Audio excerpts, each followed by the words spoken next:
Respond preemptively. That's what you need to do. Use that in every facet of life.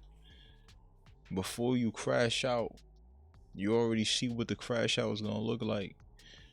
Sometimes no response is the best response. But when your freedom with an S, plural, is in peril, you cannot not respond. You have to act. You have to act before they force you to react. I'm going to say that again. And this applies to everything in life, in society. Moving around, going through your daily business, politicking, talking to people, conversating, socializing. You have to act before you have to react. Now, you say, hey, what you mean by that?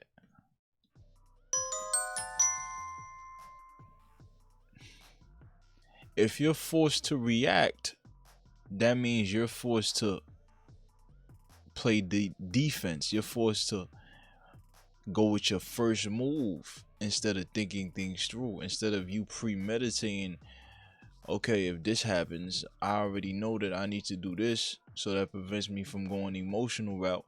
And the emotional route, that'll take me back to a place where I don't ever need to be, and that will put me in a position where I don't have all the cards in my favor.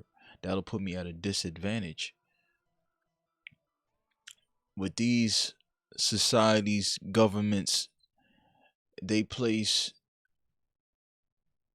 and I talked about this many times in my episodes of Think Pieces and Conversations.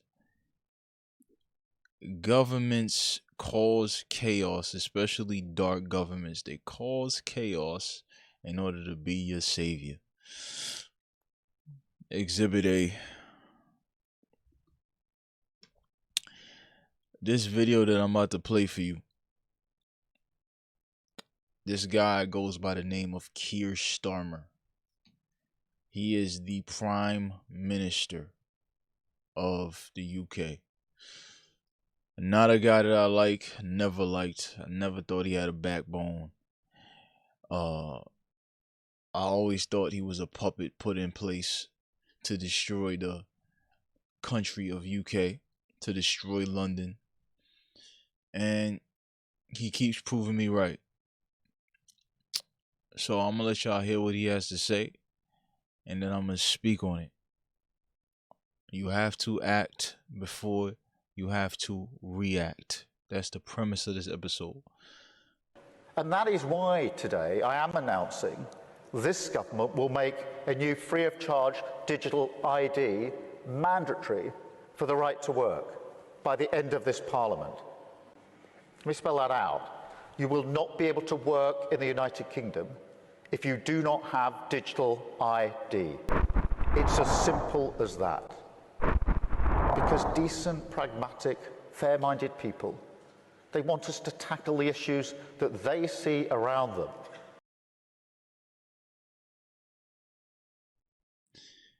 You see, these are the guys, right, that I have no respect for.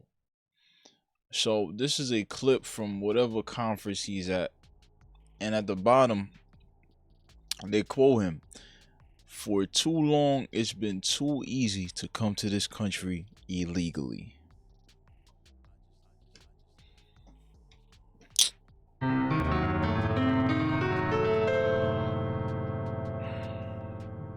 Do you know where I'm about to go with this?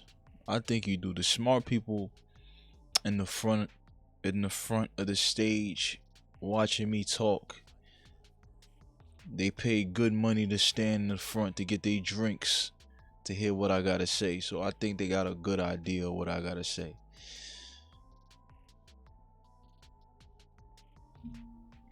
They had all the opportunity, they had all the power to stop these immigrants that come from way different parts of the world. They civilize way differently. They live life way differently. A lot of them, it's very hard for them to even adapt, or what's the word, man? Just seamlessly become one with that country, become one with the pride of the country, to love the country, to work for the country and pay taxes, to enjoy the culture of the country and not try to change it from the inside out. These people, such as a Keir Starmer, such as whoever else is under him or over him in the UK, they all knew what they wanted to do.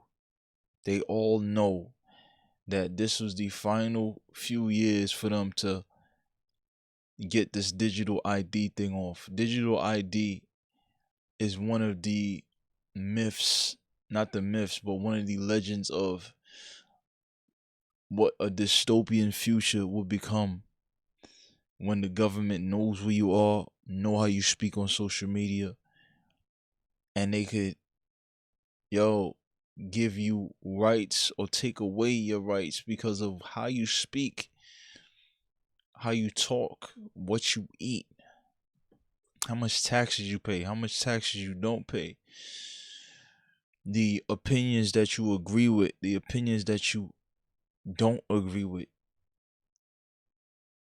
They can tell you, yo, you said this, we're going to take away your rights. You did this, we're going to take away your rights. You didn't do this, now you can't eat steak next week. You got to wait 2 weeks until you're out of timeout. This is where this is going with these guys like Keir Starmer, a puppet that's been put in place to destabilize and to bring forth a messiah. And the messiah is digital ID. Do you get it now? Do you understand how this playbook has been working for generations upon generations and will never stop working in a different fashion besides this? Do you finally get it? Do you finally understand where these things go and how deceptive these people are? Look at him. Does he seem like he's a stud to you? Does he seem like he has ever told his wife no to you? Does he seem like he has ever told the big stud in the room that said, yo, you're in my seat? Do you think, does he look like the guy that says, no, I sat here first, you can't get my seat? Does he look like that type of guy to you? He is here to take orders. That's all he's here for. He's not here to save y'all in the UK. And he's showing y'all, and he's about to put the final nail in the coffin. So now, back to the premise of what I've been saying in the beginning of this video. Now you guys have to react. The UK is reacting to what they're doing and did. Now they have to start a revolution. Now you got to go all the way to plan C in order to try to get back your country. You got to go all the way to the final plan. The final plan is revolution. It's a heavy protest. It's a non-stop protest. It's a wide scale disobedience to not take the digital ID. That's, now you gotta fight back with everything you got. And if you was playing this thing correctly from the beginning, you would have already had things in place. You already had moves in place, premeditated, just in case they would have started this, and this would have stopped. The immigration would have stopped a long time ago. But unfortunately, now they have to react. Keir Starmer has put the UK on their back legs with digital ID. The only thing they can do is revolution and disobedience. That's it. These digital ID cards and what the UK is going through is a premium example of what the US can go through if things get severely out of hand. So, what the US and the current administration, the Trump administration, is doing is taking things very serious, is responding early. A lot of people don't agree with these responses because they are all soft and they all don't know what it takes to put out a big fire. It takes a lot of water pressure, it takes a lot of power to take out this big fire that we got going on. These bases that have factions of people and organizations that don't love America, that are being paid by billionaires that live in the shadows. Some of them are known by those who know. But these guys aren't famous. Or George Soros isn't that famous. They are known by people who's in tune with what's going on. These guys who fund Antifa, these guys who pay these construction companies to put piles and tiles of bricks in front of buildings so when riots happen, people could go right to the front of these stores and pick up a conveniently placed pile of rocks or tiles to throw and destroy these family businesses, these mom and pop stores, these stores that feed, heal, protect the community. They want to destabilize so that their ultimate goal is to control. Every time when they destabilize, you look for a savior. They become your savior, but in order for them to save you, they take away a right or two. In order to save you, they take away a right or two. But you still don't see the play because you're too emotional. Nowadays, I'm about to go up 1 year in age. I'm about to gain another year in a week or two, right? So what I decided to start doing was to not respond to certain things. And if I do respond, it won't be an over explanation. It will be clear, concise, to the point. I pressed spacebar and I muted myself for 2 seconds. So we'll say that again. You guys take too long to respond. So when it's time for you to respond, these people in power see you, right? They see you, hear you talking, and they look at the last 9 times you said you was gonna do something and you didn't do it. You didn't stand on it. You did not stand on it. So when they make a particular move as aggressive as these digital ID cards, unless every single one of y'all or most of y'all disobey the digital ID, they're gonna keep going. They're gonna keep taking away your jobs. They're gonna keep firing you because the couple thousand they could get outlawed and pushed out of society. This is their slogan. We're trying to save you from the illegal immigration. We heard y'all speaking about illegal immigration. Look, this is our gift to you. This is our savior for you. This is our solution. Why don't you want to take it? The one thing I've known about, the world knows about absolute power, is that it corrupts absolutely. These digital ID cards are going to make it way easier to find who you are and to control everything you do. This ain't about illegal immigrants. They could have been stopped that. They could have been closed the borders. The UK is about to become a Muslim society, just like a Dearborn, Missouri.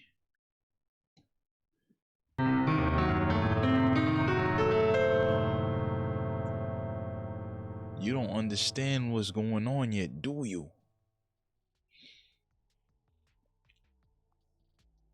How long are you gonna take to respond? How long, bro? Respond preemptively. That's what you need to do. Use that in every facet of life. Before you crash out, you already see what the crash out is gonna look like. Sometimes no response is the best response. But when your freedom with an S, plural, is in peril, you cannot not respond. You have to act. All right. Now, speaking about a preemptive response or a timed response, a response that if you don't respond early enough, things will get worse, is what's going on with Trump and these ICE raids and the National Guard. A lot of people can't comprehend a hard decision such as this, a cleanup decision. A lot of people don't even take accountability for what they did and what they voted for in their city that got them destroying the city. The taxes pushed up. You got one mayor, famous mayor, you may have heard of him, Brandon Johnson, easily one of the worst mayors I've ever seen in my lifetime. He is putting up ice-free zones in the city. The city is $1.1 billion in a deficit. He has destroyed Chicago. But his hatred for Trump, because he don't like white people, obviously, he hates them. He'll rather destroy his city than to help his people. He'll rather destroy it. Shootouts every weekend in Chicago. Shootouts every weekend in Chicago. Shootouts every weekend in Chicago. Guess what he did? President gives him help or wants to give him help. He refuses it. J.B. Pritzker, the same thing. So, to all the people that's sitting in the back of the room that I'm speaking in right now, you're hearing this and you voted for this man, or you keep voting one way. You're not an independent thinker. These are the results of your choices, your actions. Yes, voting does matter. It's always mattered.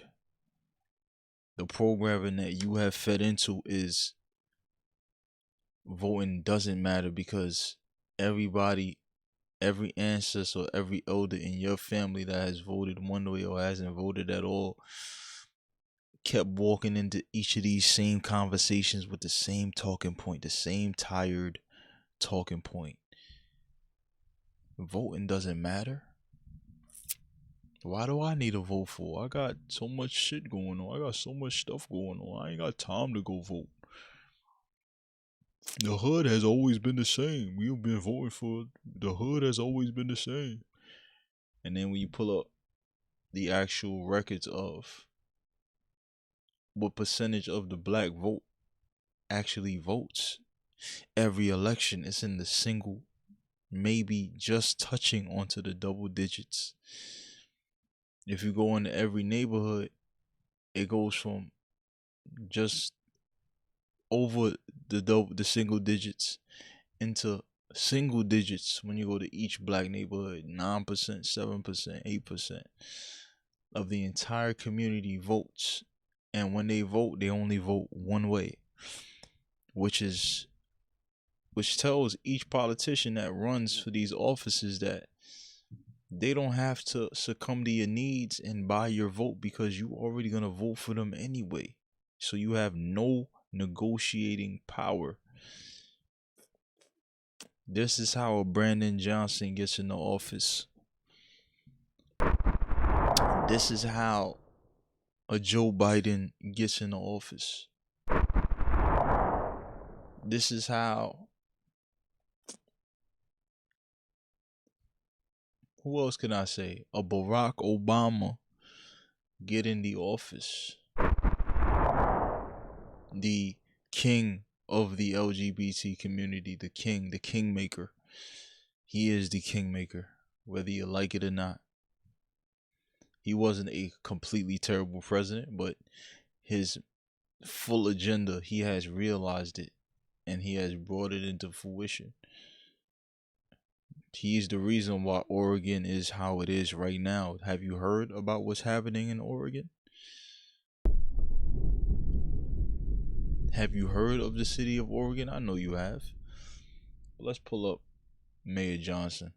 Let's hear what he's talking about. Order aimed at reining in this out-of-control administration. The order establishes ICE-free zones. That means that city property and unwilling private businesses will no longer serve as staging grounds for these raids. And today, we are signing an executive order aimed at reining in this out-of-control administration. The order establishes ICE-free zones. That means that city property and unwilling private businesses will no longer serve as staging grounds for these raids. You in Chicago, you watching this right now. You're the one that voted him in. The illegal immigrants that go to your school, that go to your hospital next door, right next to you. You've been going there for years. One day you get sick. One day your kid gets sick. One day your grandma gets sick. You gotta go to the emergency room. The emergency room is filled with people that don't speak English. It's filled with people that don't speak English. You're waiting on help. Your loved one is hurt. They can't get in. It's overran.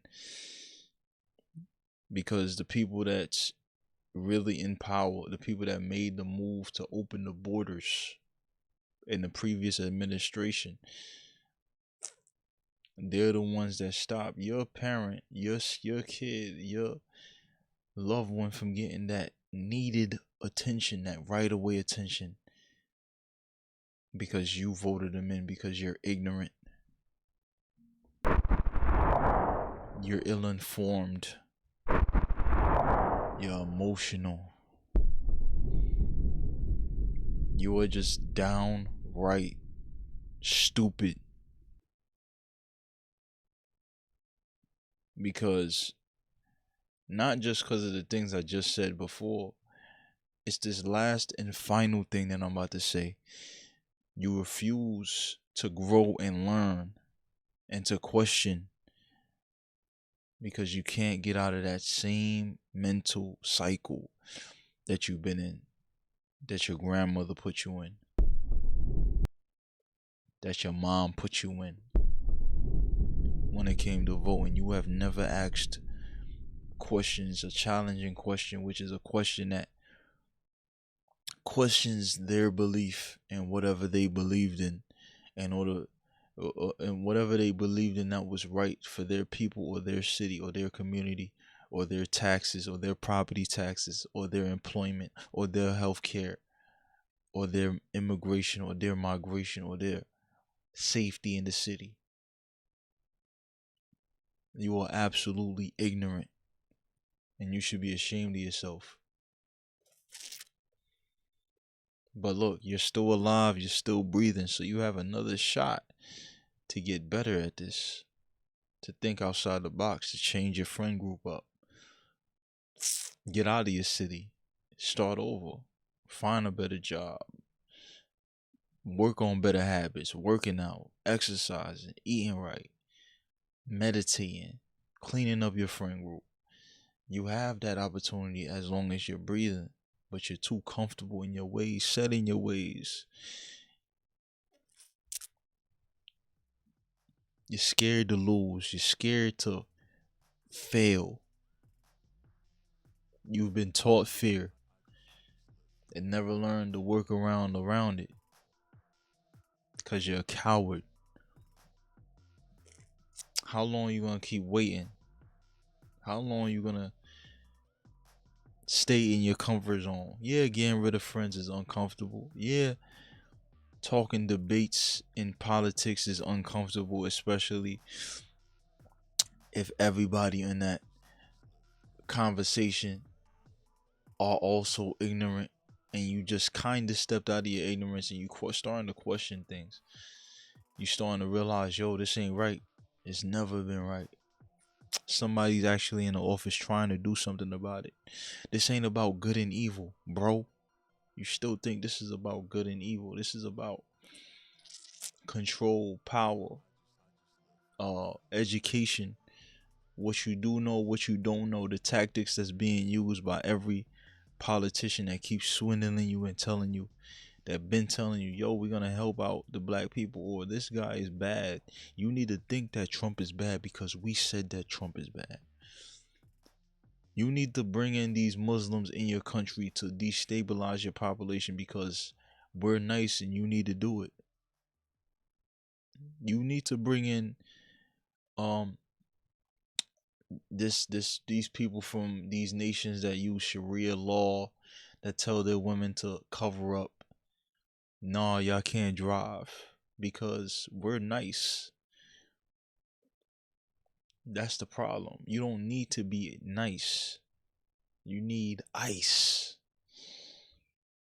A lot of your states need ice. Not just the group that cleans up your city, that takes out illegal immigrants. One of them that I heard the other day had been in the country illegally for 30 years, had a teacher job, a superintendent job, was making $200,000-$300,000 a year, had multiple gun charges, ducked off, had dates where he had to leave the country but kept ducking these dates, and they finally got him. Your country needs ice. What I mean by that, not just the organization that takes out your illegal immigrants, like I was just saying. You need ice, as in your city is beat up, you were bruised, you are damaged, and you refuse to do anything about it because you're a coward. You're a coward out of ignorance. This was another episode of Think Pieces and Conversations, man. I appreciate y'all tuning in. I said a whole lot. I said a lot. I got into a crazy rant. But it's something I had to say with my chest.